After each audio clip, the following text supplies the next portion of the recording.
Well, and welcome back to another episode, and it's been a hot minute. It's been like about 4 or 5 days since I've released a video. If you're new here, I'm Minon J. I work on behalf of the Disgruntled Octopus. I know I sound like a broken record, but this isn't the Disgruntled Octopus. That's the line manager. The jury's still out on the name. I think we had Karen. We had a couple of other names that were floating around a couple of weeks ago.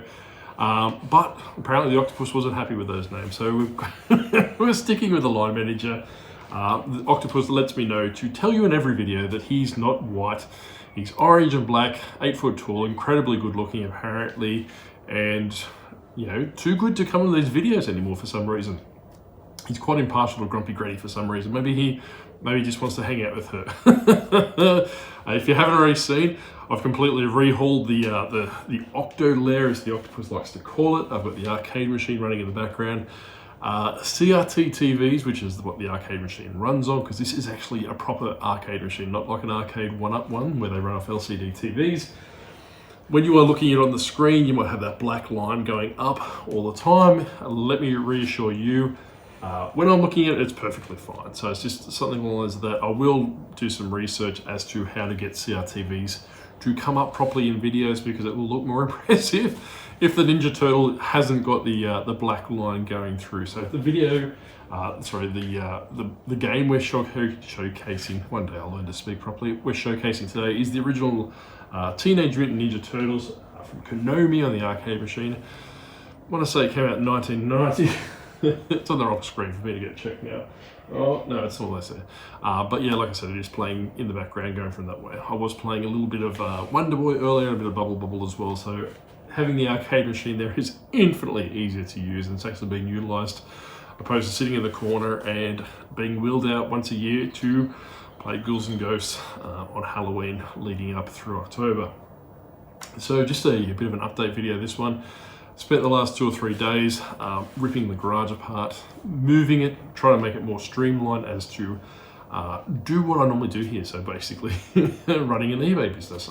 If you're new to here, you're wondering why some, I suppose, buffoon or some clown is talking about an imaginary octopus. Let me show you, he's not imaginary. And he's quite equally disgruntled. But what I was saying is that I've actually reshuffled all the stock, all the inventory to make it more streamlined. My son, I think I've mentioned in previous videos, he normally takes care of the packing of the orders for me. So he'll pull the tubs out and pull the Skylanders out or pull the other stuff out for me. We'll either put it on this table here or the dining table and see how we go, and go from that. But what we're finding is that it's very process driven, in the sense that the tubs, that I have said previous times before, is that the colors of the tubs normally correlate with the theme or the game of that respective Skylander. For example, the orange ones you can see there, or the yellow ones you can see there, they go for Skylanders Giants, because the bottoms, here's one I prepared earlier, are actually orange. I can't get orange tubs, so yellow is the next best thing. And likewise with the blue tubs, that goes towards Swap Force. So that makes it infinitely easier. So the process is, and I think I've spoken in previous videos, and I have asked for suggestions, so thank you very much for all those that put suggestions out previously. What I've done is I put the common characters, and I think this is Mike's suggestion, which was fantastic, put the common characters in the tubs in very limited quantities, in the sense that maybe 5-10 characters of that particular one in that theme in the tub, opposed to try and like all together. And likewise all the other themes as well. So the ones you will see up here, these are primarily the higher dollar value characters, or the ones that tend to break. So you like your Hex, which is always missing arms, or like I was saying, your more valuable characters in the sense of Whamshell, Ghost Rider, and Boomer, around about $20-25 per character. So I normally put those in there so they become less and less handled, in the sense that if we're looking for characters and trawling through there, those particular characters aren't risking life and limb. Limbs is a big thing because they always lose their arms, and we go from there. So that's pretty much it for the garage. And I will run a little video that I filmed a little bit earlier over the top of this footage to give you a bit of an idea of what a currently setup looks like. So on this shelf over here, primarily, this is all your Skylanders. On the bottom shelf, it's got some other Skylanders and all those different things. And on the other things, just outside of camera, you might be able to see the Skylander boxes on this one. But that shelf there is primarily going to be dealing with stock that isn't Skylanders or isn't, you know, gaming. For example, at the moment, it's got a whole bunch of Dungeons and Dragons books on there, just because I had no other place to put them. I did sell off the manga, so if you had been catching the last couple of videos, the manga's all gone. So I dropped my eBay store from about 930 listings, I think it was, to about 550 at the moment. I'm not too sure. Around those figures. So I lost about 312 listings over the course of 3 days. Last time I did that, eBay absolutely smashed me. They basically smacked me with the biggest stick. For reasons unknown, maybe possibly thought that they, you know, I was vacating the platform, all these different things. However, that hasn't been the case today. You know, obviously the last couple of days my sales have stabilized over the last 24 hours. I delisted.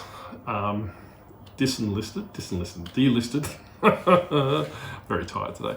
I delisted the manga on Friday night. It came to me about, I think it was 340 books that I sold on Facebook Marketplace. I put them up for $300 and they almost went instantly. A lot of people might go, well, you've undercut yourself, but I've had that manga sitting in the store for a very, very, very long time, primarily at that $10 price point plus postage. I didn't have them on variation listings, and I suppose very akin to those people that I've spoken about before is variation listings. I love variation listings. I talk about variation listings quite commonly. However, they really need to be in the right category, or in the right, you know, I suppose, buying sense, in the sense that you want buyers that are actually going to buy multiple items out of that variation listing. So for example, I've got some vintage Star Wars books which do pretty decent because I've just got them in one big drop down list. The person will go buy them, and they'll normally buy 4 or 5 books at a time. Then they'll come back a couple of months later and do the same thing again. Star Wars books, the vintage books, are quite replenishable for me. I do come across them fairly often down here. It's just a case of either updating the quantity from 0 to 1, or alternatively just taking another photo and adding it into that listing.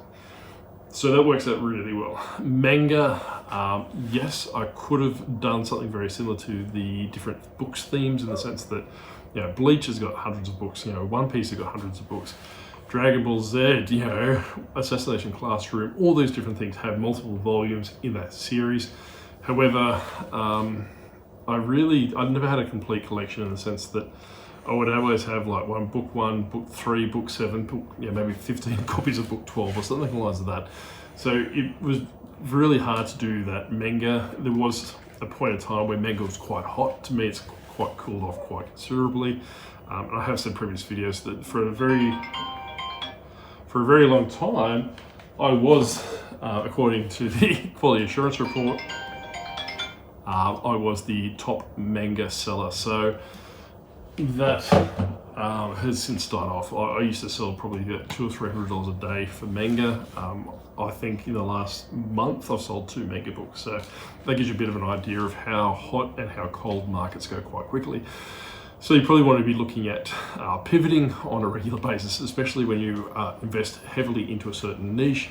For example, Skylanders. I always have an exit strategy for these things. So be very mindful if you are getting really deep into a niche.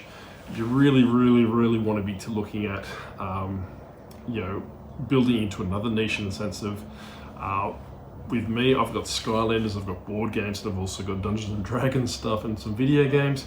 But like I was saying, is you don't really want to be just hunkering or hankering into one certain niche because it could backfire spectacularally. Like I say, if I had just primarily been trying to do with manga and trying to dig my way out of manga, would have been out of business a very long time ago. Needless to say, but by moving the bookshelf, and I will show you that in a bit, I've got my video games on there at the moment. I've got some other books that I currently got listed. I've got my Warhammer books in there as well.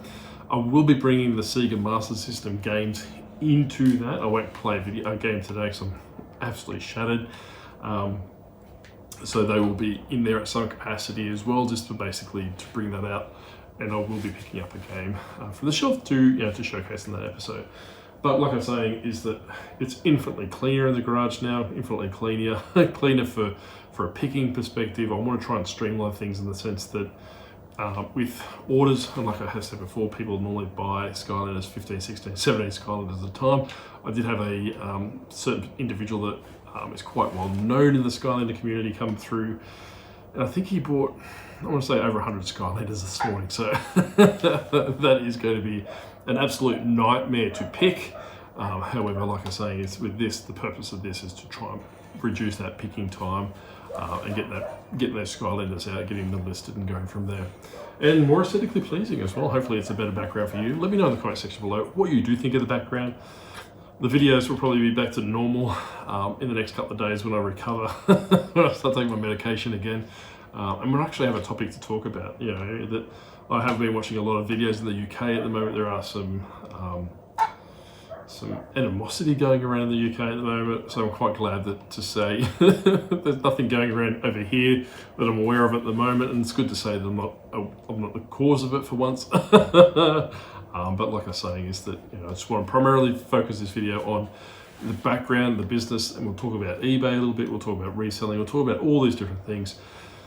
And we'll talk about hot topics as well, you know, like what comes up in the community, Facebook groups.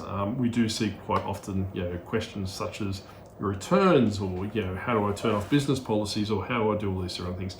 Grumpy Granny, like I have said before, she does videos, tutorials. She is fantastic in that sense. So it might be worth checking her out if you want to know the step-by-step ones. But we'll talk about things, I'll get my spin on things, and we can go from there. But I'll leave it here for now. But yeah, like I said, if you do have any questions, leave it in the comments below, and we can go from there. Bye.